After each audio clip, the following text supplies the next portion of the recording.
In the early part of the 20th century, Wake Forest was a town with muddy, unpaved streets, no public schools, and not a single stretch of sidewalk. But it did have Wake Forest College, and along South White Street, a thriving business district with groceries and department stores. And it had Glen Royall Cotton Mill,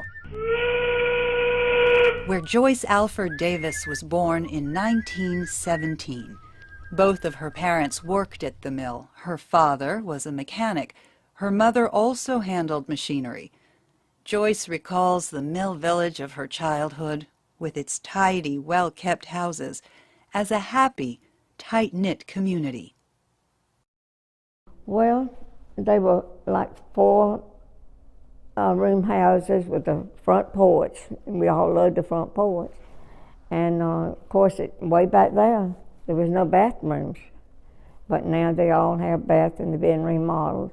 But they look the same from the outside, and they were all painted white with green shutters, and like I said, the front porches. We all loved our front porches, and stayed on the front porches a whole lot.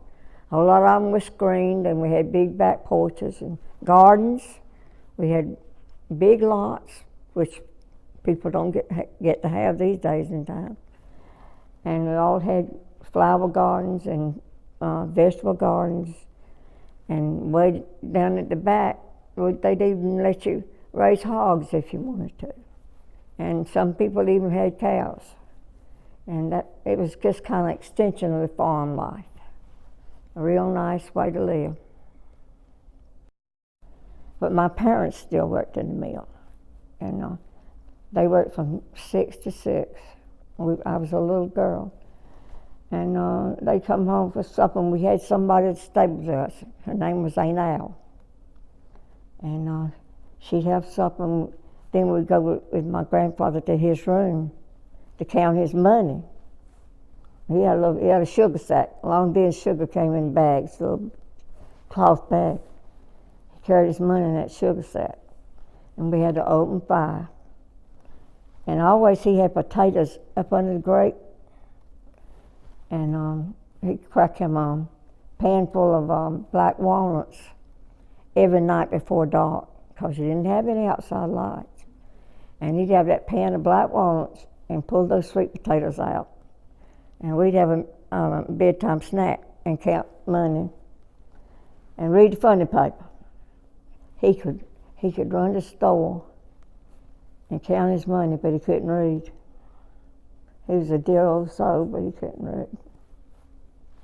He died when I was 10. In the decades that followed, the village spent many years saying a long goodbye to its old way of life. Although Joyce and her husband remained in Wake Forest to raise their family, the mill fell on hard times. It changed hands, faced unionization, and eventually shut down.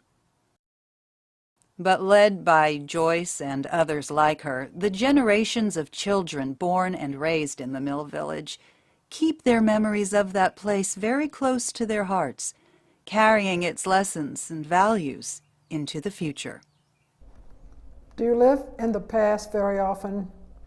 Pardon? Do you live in the past very often? I try not to. No, the present is too precious. You know, you live in the moment. I try to live in the moment and be thankful for every day.